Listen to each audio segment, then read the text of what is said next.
வணக்கம் behaves viewers, உங்கள் எல்லாருக்கும் என்னுடைய மனமார்ந்த நல்வாழ்த்துக்கள். திருவிழாக்கள்லாம் நிறையா வந்துட்டுருக்கு, இன்னும் வர வேண்டியிருக்கு. என்னை பொறுத்த வரைக்கும் உங்களை சந்திக்கிற ஒவ்வொரு நிமிஷமும், ஒவ்வொரு நாட்களும், ஒவ்வொரு படமும் திருவிழா காலம்தான்.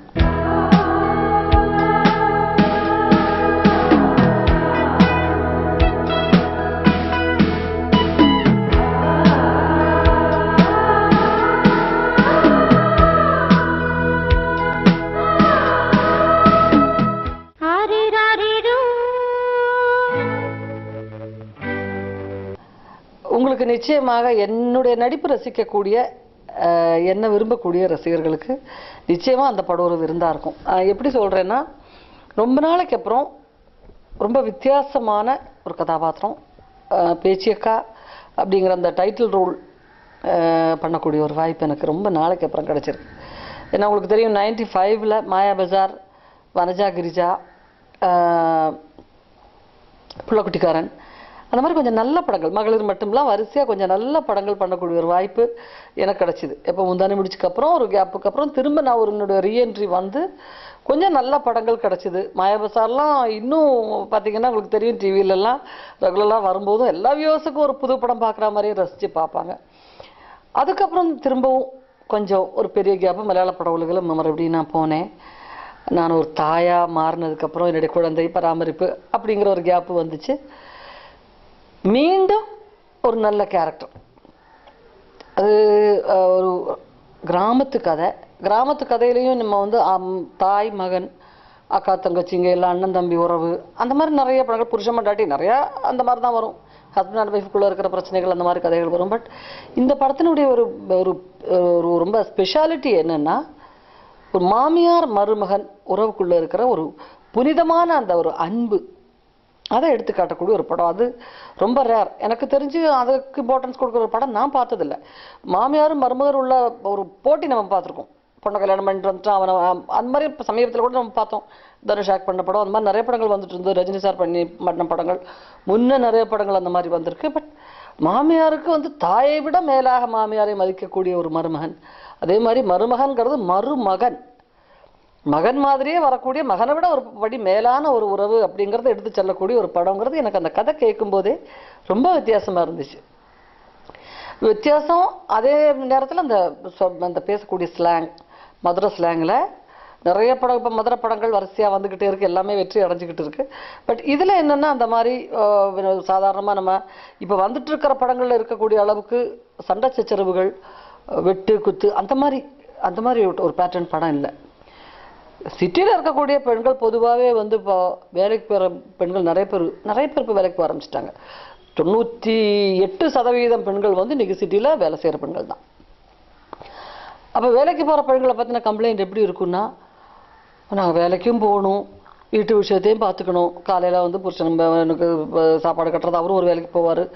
சில பேர் வந்து வேலை சரியாக இல்லாதவங்களாக இருப்பாங்க. அவங்க விஷயத்தையும் பார்த்துக்கிட்டு, குழந்தைங்களை ஸ்கூலுக்கு அனுப்பணும், அவங்க சமாச்சாரத்தையும் பார்த்துக்கிட்டு, தானும் ரெடி ஆகி வேலைக்கு போய் அந்த இடத்துல இருக்கக்கூடிய வேலைப்பளு, அவங்க பல கஷ்டங்கள், பல துயரங்கள் வந்து வேலை செய்கிற இடத்துல ஒரு பெண்ணுக்கு இருக்கலாம். அதெல்லாம் தாண்டி திரும்ப பஸ் ஸ்டாண்டில் வந்து பஸ்ஸுக்காக வெயிட் பண்ணி, பஸ்ஸில் இடிச்சுக்கிட்டு, அந்த நெரிசலில் கஷ்டப்பட்டுக்கிட்டு, திரும்ப வீட்டுக்கு வந்ததுக்கப்புறம் அன்றைக்கி என்னென்ன வேலைகள் செய்யணுமோ, குழந்தைங்களை பார்த்து சமைச்சு எல்லாச்சும் தூங்குற நேரம் வந்து எப்படியாவது படுத்து தூங்கிட்டா போகிறோங்கிற மாதிரி அவ்வளோ டயர்டாக இருக்கும்னு ஒரு அலுப்பு தட்டாத பெண்கள் இருக்கவே முடியாது.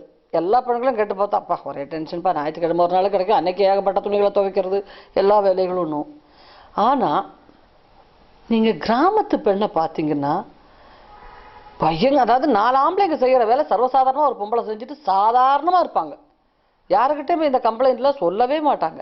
ஐயோ இடுப்பு வலிக்குது, நேற்றுக்கு வந்து அரிசி குத்தினேன், இடுப்பு வலிச்சிருச்சு, வயக்காட்டில் வேலைக்கு போனேன், கால் நடக்க முடியல, ஒன்றும் ஒரே டென்ஷன், மூட் அவுட்டு, தலைவலி, இதை பற்றி பேசுகிற பெண்களை நீங்கள் பார்க்கவே முடியாது. அது எனக்கு வியப்பாக இருந்துச்சு. பல நேரங்களில் நான் நினச்சிருக்கேன். அது ரொம்ப ரொம்ப ஹஸ்பண்ட் இல்லாத அந்த படத்தில் பண்ணுற பேச்சியக்காங்கிற கேரக்டர் கணவன் இல்லை, 2 பொம்பளை பிள்ளைங்களை வளர்த்து ஆளாக்கி கல்யாணம் பண்ணி கொடுத்து அதுக்காக மட்டுமே வாழக்கூடிய ஒரு லேடி. ஸோ அவங்களுக்கு வந்து அதுக்கு எல்லா வேலையும் தானே வந்து கணவனோட வாழ்ந்துட்டு இருந்த நேரத்தில் அவர் என்னென்ன செய்துட்டு இருந்தாரோ அதெல்லாம் ஒரு பெண்ணுங்கிறதே மறந்துட்டு சாதாரணமாக இதனோட கடமை. ஓ, நோ கம்ப்ளைண்ட். வாழ்க்கையில் யாருக்கிட்ட எந்த விதமான கம்ப்ளைண்ட்டும் கிடையாது. இதெல்லாம் என்னுடைய கடமைகள் சாதாரணமாக செஞ்சுட்டு போகிறேன். அப்படி இருக்கக்கூடிய கிராமத்து பெண்கள் வந்து உண்மையிலே வந்து சிட்டியில் இருக்கக்கூடிய லேடிஸ் வந்து நினச்சி பார்க்கணும். அவங்கள பற்றி சொல்லுவாங்க, அந்த காலத்துல எல்லாம் குழந்தை பெற்றுட்டு வந்து மறுநாளைக்கே வந்து வயக்காட்டில் வேலைக்கு வந்துடுவாங்க. என்ன குழந்தை பிறந்துச்சா, அதான் ரெட்டப்பள்ள பிறந்துச்சுன்னுவாங்களா சாதாரணமாக. ஸோ இயற்கையாகவே எதையுமே எடுக்கக்கூடிய அளவுக்கு ஒரு தன்னம்பிக்கையும் ஒரு வலுவான ஒரு மனமும் உடலும் கொண்டவங்க கிராமத்து பெண்கள். அந்த மாதிரி வேஷங்கள் வந்து எனக்கு ரொம்ப பிடிக்கும் அந்த நடிக்கிறதுக்கு. ஸோ பேச்சியக்காவை நான் அந்த மாதிரி தான் எடுத்துக்கிறேன். ரொம்ப நல்லா, ரொம்ப திடமான ஒரு கேரக்டர். ஆனாலும் பெண்மைங்கிறது எப்போவுமே பெண்மை தானே. ஒரு சாயறதுக்கு ஒரு தோல் இருந்தால் ஒரு ரொம்ப தளர்ச்சி தானாக வருங்கிற மாதிரி யாராவது ஒருத்தர்கிட்ட வந்து ஆறுதல்கள் சொல்கிறதுக்கு ஒரு ஆள் இருந்ததுன்னா சின்ன சின்ன விஷயங்கள்லாம், அதாவது இந்த பொண்ணை கட்டி கொடுக்கணுமே, அந்த பொண்ணை கட்டி கொடுக்கணுமே, அப்படிப்பட்ட சின்ன சின்ன விஷயங்கள் ஆரம்பித்து கடைசியில் அந்த பொண்ணை கட்டி கொடுத்து அதுக்கப்புறம் வரக்கூடிய பிரச்சனைகள் அதை எப்படி அந்த பேச்சைக்கா சமாளிக்கிறா, அதுதான் கதை. ஸோ அடுக்கடுக்காக ஒவ்வொரு காட்சியும் நமக்கு வந்து அந்த உட்காந்து போர் அடிக்காத மாதிரி இருக்கும். தருண் கோபி தான் அதனுடைய ரைட்டர். தருண் கோபி ஏற்கனவே திமிரு இந்த மாதிரி படங்கள் எல்லாம் நல்ல ஒரு கதைவசனகர்த்தாங்கிறத ப்ரூவ் பண்ணியிருக்கிறவர். மாயாண்டி குடும்பத்தாரில் ஒரு கதாநாயகனாகவும் நல்ல இமோஷனல் ஆக்டர் அப்படிங்கிற பேரும் வந்துருச்சு. இதில் அவர் தான் மருமகனாக நடிக்கிறாரு. இயக்குனர் பாலகுமார்ங்கிறவர் அவர் புது இயக்குனர். பட் மனோஜ்குமார் சாரோட எல்லாம் ஒர்க் பண்ணி நல்லா எக்ஸ்பீரியன்ஸ் ஆனாலும் அவரும் நல்லா ஸ்கிரிப்ட் சென்ஸ் உள்ளவர். ஸோ ரொம்ப நாளைக்கு அப்புறம் பெண்களுக்கு முக்கியத்துவம் கொடுத்து எடுக்கக்கூடிய ஒரு படம். பெண்களுக்கு முக்கியத்துவம் போது ஒரு டாக்டராகவோ ஒரு என்ஜினியராகவோ இல்லை ஒரு சிட்டியில் ஒரு அந்த மாதிரி ஒரு உத்தியோகத்தில் இருக்கக்கூடிய பெண்களை பற்றி மட்டுமின்றி இல்லாமல் கிராமத்தில் இருக்கக்கூடிய தாய்மை, ஒரு தாய் அப்படிங்கிறது ஒரு எவ்வளோ பெரிய பொறுப்பான உத்தியோகம், அதை எடுத்து செல்லக்கூடிய ஒரு படம். அதனால் எனக்கு ரொம்ப பிடிச்சது இந்த ஃபிலிம். தமிழில் சமீபத்தில் நான் பண்ண டூ, அதுவும் அதாவது யதார்த்தமான நடிப்பை வெளிக்காட்டக்கூடிய எல்லா படங்களும் நீங்கள் எஸ்எம்எஸ் பார்த்தீங்கன்னாலும் தெரியும். ஒரு நடிப்புக்குன்னு ஒரு தனியாக ஒரு ட்ராமாட்டிக்கல் ஆக்டிங் எல்லாம் இல்லாத படங்கள் நான் எப்போவுமே ஏற்றுக்குவேன். இப்போ டூக்கு அப்புறம் வேங்கை பண்ணேன். வேங்கை ஒரு பெரிய கேன்வாஸில் உள்ள படம்.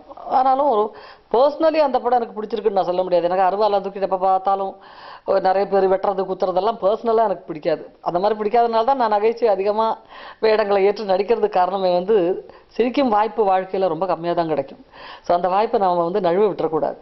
சிரிக்க வைக்கிற வாய்ப்பு கிடைச்சா இன்னும் பெரிய பாக்கியம் அப்படின்னு நான் நினைக்கிறேன். அதுவும் பெர்ஃபார்மன்ஸ் சைடு கொஞ்சம் கஷ்டம் கூட ஹியூமர் பண்ணுறதுங்கிறது. கதாநாயகி நகைச்சுவையாக நடிக்கிறது ரொம்ப அரிதான ஒரு விஷயமா இருக்குது அப்படின்னோடனே ஏன் அதை வந்து நம்ம செய்யக்கூடாது.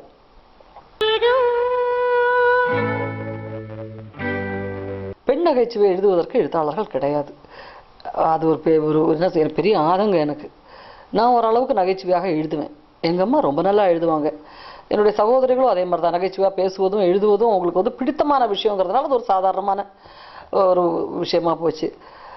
நான் எதிர்பார்க்குறேன் பெண்கள்கிட்டேருந்து, உண்மையிலே நான் எதிர்பார்க்குறேன். இந்த ஒரு பேட்டி மூலமாக நான் சொல்கிறதும் ஆசைப்படுறதும் எதிர்பார்க்குறதும், தயவு செய்து பெண்கள் வந்து, ஆண்கள் பொதுவாக சொல்லுவாங்க பெண்களுக்கு நகைச்சுவை உணர்வு கம்மி, ஏன்னா அவர்களுடைய உலகம் ஒரு சிறு வட்டம். ஆண்கள் போகிற அளவுக்கு அந்த விசாலமான ஒரு உலகம் கிடையாது. அதனால் அவங்களுடைய நகைச்சுவை அப்படிங்கிறது வந்து ஒரு சின்ன ஒரு வட்டத்துக்குள்ள தான் இருக்கும் அப்படின்னு. அப்படி இல்லை. இன்றைக்கி பெண்கள் வந்து எல்லா இடத்துலையும் வந்து முன்னுக்கு வந்துட்டாங்க. படிப்பிலையாக இருந்தாலும் எந்த தொழிலாக இருந்தாலும் அவங்க வந்து ஆண்களுக்கு எந்த விதத்துலேயும் குறைஞ்சவங்க இல்லை. ஸோ சமூகத்தில் இன்றைக்கி எல்லா துறையிலையும் வந்து ஆண்களும் பெண்களும் சமமாகவே ஒருத்தருக்கு ஒருத்தர் உதவி செய்துக்கிட்டு சக ஊழியர் அப்படிங்கிற ஒரு ஒரு மரியாதையை ஒருத்தருக்கு ஒருத்தர் கொடுத்துக்கிட்டு எல்லா விதத்துலையுமே ஒத்துழைச்சி வேலை செஞ்சிட்ருக்காங்க. ஆனாலும் நகைச்சுவை எழுத்து அப்படின்னு வரும்போது பெண்கள் சற்று பின்தங்கியே இருக்காங்கங்கிறத ஒத்துக்கிட்டு தான் ஆகணும். அதுக்காக முயற்சி நம்ம எடுக்கணும். பெண்களுக்கான ஹியூமர், அவங்களுக்கு என்ன பிடிக்கும், பெண்களை மாதிரி வந்து ஆண்களை விட பெண்கள் தான் நகைச்சுவை ரசிக்கிறதுல ஒரு படி மேலேன்னு சொல்லணும் டெஃபினட்டாக. அப்போ ஏன் நம்ம எழுத முடியாது, ஏன் கிரியேட் பண்ண முடியாது?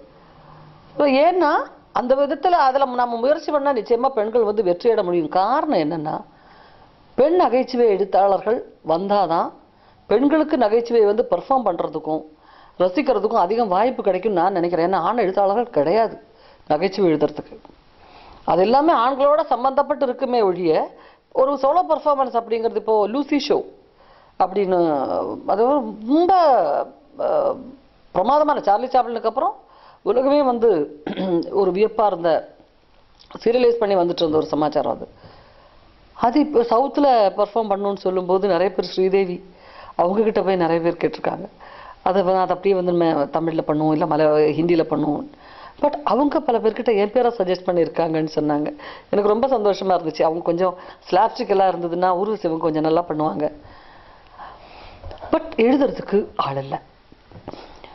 ஸோ அதுதான் அந்த அந்த அது நகைச்சுவை அப்படிங்கிறது பெர்ஃபார்மன்ஸில் வந்து நகைச்சுவை நீங்கள் வந்து பெர்ஃபார்ம் பண்ண ஆரம்பிச்சிட்டாவே எல்லாமே வந்து பெர்ஃபார்ம் பண்ண முடியும் அப்படிங்கிறதுக்கு எனக்கு மிகப்பெரிய எனக்கு வந்து ஒரு ரோல் மாடல் வந்து கமல் சார்.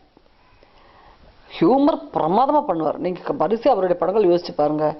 அவர் தசாவதாரம் பண்ணியிருக்காரு. பட் தசாவதாரத்தை விட எல்லாம் இன்பமயம்னு எவ்வளோ வருஷத்துக்கு முன்னாடி படங்கள் பார்த்தீங்கன்னா இதை விட பிரமாதமான கெட்டப்பெல்லாம் போட்டிருப்பாரு. ஹியூமர் சூப்பராக இருந்திருக்கும். அதில் எல்லா படங்களும் அவர் இப்போ பண்ணிட்டு இருக்கிற படங்கள்லாம் ஒரு 25 வருஷத்துக்கு முன்னாடியே பண்ணிட்டாருன்னு தோணும். ஹியூமர் பண்ணும்போது எந்தவித இன்ஹிபிஷனும் இல்லாமல் நான் ஒரு கதாநாயகன் என்னுடைய காமெடிங்கிறது அப்படியே ஸ்டைலாக இருக்கணும் அப்படின்னு நினைக்கவே மாட்டார். காமெடினா டவுன் டு அர்த், கீழே இறங்கிடுவார். குழந்தைங்கள்லேருந்து பெரியவங்க வரைக்கும் ஒரே மாதிரி சிரிக்கக்கூடிய காமெடியாக இருக்கும். ஸோ அதுதான் நான் ஒரு ரோல் மாடலாக எடுத்துக்கிட்டேன். கமல் சாரினுடைய ஹியூமர் தான் என்ன வந்து இம்ப்ரெஸ் பண்ணியிருக்கிற ஹியூமர் அப்படிங்கிறது. நடிகைகளில் அஃப்கோர்ஸ் ஸ்ரீதேவி மேடம் கிளாமரஸ் காஸ்டியூமாக இருக்கட்டும், புடவை கட்டி நடிக்கிறதா இருக்கட்டும், டான்ஸாக இருக்கட்டும், எதுவாக இருந்தாலும் அவங்க வர்ற ஃப்ரேமில் அவங்கள தான் முதல்ல கவனிப்போங்கிற அந்த ஒரு ப்ளஸ் பாயிண்ட் அவங்களுக்கு மாத்திரம்தான் இருந்திருக்கு. அதுக்கு முன்னாடி ஹேமாமாலினி மேடத்தெல்லாம் சொல்லுவாங்க. பட் எனக்கு தெரியாது. ஸ்ரீதேவி மேடத்தை கம்பேர் பண்ணுறதுக்கு அவங்களுக்கு முன்னாடியோ அவங்களுக்கு பின்னாடியோ வேறு எந்த ஹீரோயினையும் நான் பார்க்கல.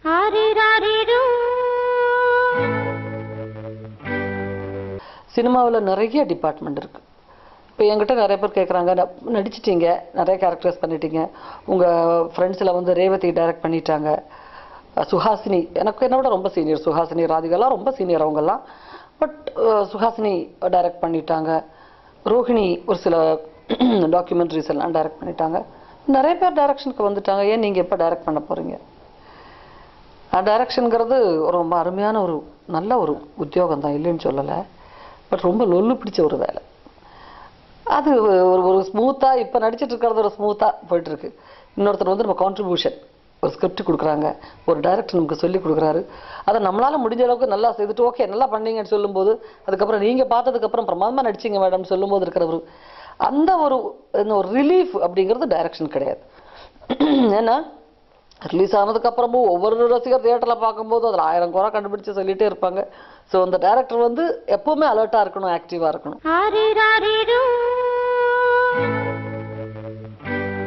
சினிமாவில் வேலை செய்யணும்னு ஆசைப்படுற பெண்கள் வந்து எல்லாருமே ஆக்டிங், அதுதான் முதல் அட்ராக்ஷன்.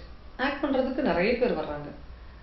ஏன் வந்து ஒரு எடிட்டிங், கேமரா, மியூசிக், பாடல் எழுதுவது, கதை எழுதுவது, திரைக்கதை எழுதுவது, இதுக்கெல்லாம் ஏன் முயற்சி பண்ணுறதில்ல? ரொம்ப ரொம்ப அதெல்லாம் இன்ஸ்டியூட் போகலாமா அப்படிலாம் கேட்குற சில பெண்களை பார்ப்பேன். இன்ஸ்டியூட்டுக்கெல்லாம் வந்து இப்போ இன்ஸ்டியூட் படிக்கிறது நான் தப்புன்னு சொல்ல வரல. இன்ஸ்டியூட்டில் படிச்சுட்டதுனால மட்டும் வந்து சினிமாவில் வந்து ரொம்ப பேர் எடுத்துட முடியாது. அது நமக்கு வந்து ஒரு என்ன சொல்கிறது, ஒரு சபையில் நிற்கிறதுக்கான தைரியத்தை கொடுக்குமே ஒழிய, சினிமாங்கிறது வந்து ஒரு ஃபிக்ஸ்டான ஒரு சமாச்சாரம் இல்லை. ஒவ்வொருத்தர் பாயிண்ட் ஆஃப் வியூவில் ஒவ்வொருத்தர் ஆங்கிள்லேயே மாறிட்டே இருக்கும். ஸோ இந்த மாதிரி ஒரு விதவிதமான பல துறைகள் சேர்ந்தது தான் சினிமா. அதுதான் அந்த ஒரு கலை உருவத்துக்கு மட்டும் இவ்வளோ இம்பார்ட்டன்ஸ் ஏன் வந்திருக்குன்னா, நிறையா இருக்குது. நாட்டியம் இருக்குது, சங்கீதம் இருக்குது, கதை இருக்குது, எல்லாம் அதில் இருக்குது. பாவங்கள் இருக்குது, ராகம், தாளம், ஸ்ருதி எல்லாமே இருக்குது அதில். ஸோ எந்த கலைஞர்களுக்கும் இதில் வந்து பணியாற்ற முடியும். அப்புறம் பெண்கள் அதில் ட்ரை பண்ணி நிறைய பேர் வரணும். இதில் நிறைய பெண்கள் வந்து சினிமாவில் வேலை செய்யணும்னா, இப்போ முன்னெல்லாம் வந்து இங்கே இருக்கக்கூடிய நிறைய அசோசியேஷன் இருக்குது எங்களுக்கு. அங்கே வந்து இப்போது என்ன சொல்கிறது, மேக்கப், காஸ்டியூம், இந்த டிபார்ட்மெண்ட்லாம் பெண்கள் அதிகமாக வராமல் இருந்தாங்க. இப்போ நிறைய பேர் வர்றாங்க. ஸோ நான் வந்து உங்களை வெல்கம் பண்ணுறேன், வரவேற்கிறேன். நீங்கள் வந்து சினிமாவுக்குள்ளே வரணும்னு ஆசைப்படுற பெண்கள் நிச்சயமாக நீங்களும் உங்களுடைய எந்த திறமையாக இருந்தாலும் வெளிக்காட்டுறதுக்கான ஒரு நல்ல ஒரு சிறந்த ஒரு மீடியம் சினிமா.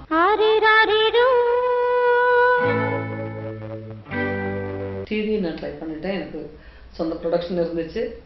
ஸோ அப்போ கொஞ்சம் க்ரியேட்டிவாக பண்ணணுங்கிறதுனால தான் வந்து சீரியலில் நான் நிறைய நடிக்காமல் இருக்கிறதுக்கு காரணம் தான். என்ன வேறு ஒன்றும் இல்லை. நம்ம நினைப்போம் சினிமாவை விட பெண்களுக்கு நல்ல கதாபாத்திரங்களும் நடிக்கும் வாய்ப்பு நிச்சயமாக சீரியலில் தான். அது இல்லைன்னு சொல்லவே முடியாது. பெண்களுக்கு அதிகமான முக்கியத்துவம் சீரியலில் தான் இருக்குது. ஆண்களை விட வந்து சீரியல் வந்து நிலைநிறுத்திட்டு போகிறது வந்து பெண்கள் தான். பார்வையாளர்களும் அதிகமாக பெண்கள் தான். ஆண்கள் சுத்தமாக சீரியல் பார்க்க மாட்டாங்கன்னு சொல்ல முடியாது. இருந்தாலும் பாதி பேர் வந்து விரும்பி பார்க்குறாங்க, பாதி பேர் வேறு வழி இல்லை, வைஃபு, அம்மா, வீட்டில் இருக்கிற மற்ற உறுப்பினர்கள் பெண் உறுப்பினர்கள் எல்லாம் வந்து சீரியல் தான் பார்க்குறாங்கன்னு கட்டாயத்தின் பேர் பார்த்துக்கிட்டு இருக்கிற ஆண் ரசிகர்களும் இருக்காங்க. சீரியல் என்னை பொறுத்தவரைக்கும் 2 நடிப்பும் ஒன்று தான். சின்ன சின்ன வித்தியாசங்கள். நான் சீரியலில் நடிக்கும்போது இன்னும் கொஞ்சம் என்ன சொல்கிறது, எடிட்டிங் செக்ஷன்லாம் வந்து சினிமாவில் இருக்கக்கூடிய அளவுக்கு ஷார்ப் அண்ட் ஃபாஸ்ட் அப்படி இருக்காது. இன்னும் கொஞ்சம் சஸ்டெயின் பண்ணி எக்ஸ்பிரஷன்ஸ் எல்லாம். சீரியல் பார்த்து நம்ம பிள்ளைங்கள்லாம் கெட்டு போயிட்டாங்க. எப்போ பார்த்தாலும் இன்னும் வீட்டில் ஒரு ஃபோன் வந்தால் எடுக்கிறதுக்கு ஆள் கிடையாது. வாசலில் யாராவது வந்து பெல் அடித்தா கூட சீரியல் பார்த்துட்டு இருந்தால் அந்த பொம்பளைங்களுக்கு கோவம் வரும், போய் திறக்க மாட்டாங்க. அதுக்கு நடுவில் குழந்தைங்க வந்து அழுதாலும் கோவம் வரும். வீட்டு வேலை செய்யறதுக்கு நடுவில் வந்து சீரியல் பார்த்துட்டு இருப்பாங்க. அடுப்பில் வந்து ஏதாவது ஒன்று போட்டு வந்து சீரியல் முன்னாடி நிற்பாங்க. இப்படி சீரியலை வச்சு நிறைய நகைச்சுவைகள் சுற்றி ஓடிக்கிட்டு இருக்கு. பட் நான் எந்த பாயிண்ட் ஆஃப் வியூவில் பார்க்குறேன்னா, ஒரு காலகட்டத்தில் சினிமாவில் நடித்துக்கிட்டு இருக்கிற கொஞ்சம் பேர்கள் வாழ்ந்துட்டு இருந்தாங்க.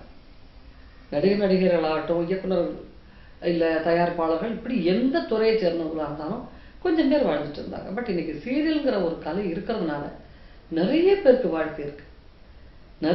நிறைய குடும்பங்கள் அதனால நல்லபடியா இருக்காங்க. எல்லாரும் நடிச்சிட்டு இருக்காங்க. எல்லாருக்கும் ஒரு வேலைக்கு போயிட்டு. வயதானவர்களுக்கு முக்கியமா வயதான நடிகர்களுக்கு அதிகமான வாய்ப்பு இப்ப சீரியல் இருக்கு. அது ஒரு நல்ல ஒரு விவசாயம், நல்ல ஒரு துறை. ஆனா அதுல கிரியேட்டிவா செய்யறதுக்கு ஒரு இயக்குனரோ ஒரு தயாரிப்பாளரோ மட்டும் நினைச்சா முடியாது. ஒரு சேனல், அந்த சேனல்ல வந்து அவங்க வந்து அவங்களோட வியூவர்ஸ் எப்படி விரும்புவாங்கன்னு அவங்க என்ன சொல்றாங்களோ அப்படிதான் பண்ண முடியும். நான் டிவியில என்னுடைய ஓன் ப்ரொடக்ஷன்ல மறுபடியும் என்னுடைய தயாரிப்புல டிவியில, ஏன்னா சினிமாவை விட கொஞ்சம் சுதந்திரம் இருக்கு அப்படிங்கிற காரணத்தினால நிச்சயமா மறுபடியும் அதை ப்ரொடியூஸ் பண்ணணும்னு ஆசைப்படுறேன். அதில் ஓரளவுக்கு கிரியேட்டிவாக இருக்கும்.